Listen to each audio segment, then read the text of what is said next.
Welcome back mga kabayan. Nagbabalik po muli ang inyong lingkod upang magbigay sa inyo ng mga bago at nagbabagang mga balita. Heto na nga ang matinding tandem na naganap ngayong taon sa administrasyon ni Kuting ng Norte.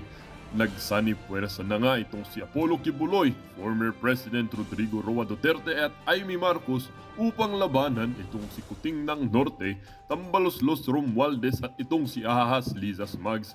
Wala nang kawala ang mga kawatan na ito dahil maraming hawak na alas itong si Apollo Kibuloy, Tatay Digong at si Super Ate Amy Marcos laban sa tatlong sakit ng gobyerno na ito.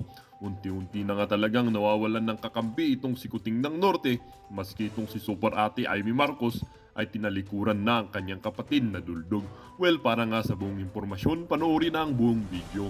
At kung bago ka pa lamang sa aking channel, huwag kakalimutang mag-subscribe, pindutin ang notification bell at piliin ang all upang laging maging updated sa mga bago at nagbabagang mga balita. At sa mga solid viewers natin dyan, maraming salamat po sa patuloy na pagtangkilik sa ating channel. Plano ng COMELEC. Headline. Sanitation measure kontra surot isinasagawa na sa NAIA at MIAA.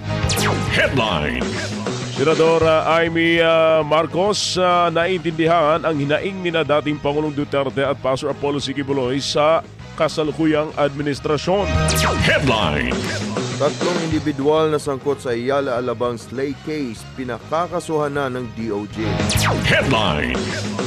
Sa ating balitang abroad, South Korean doctors arestuhin kung hindi sila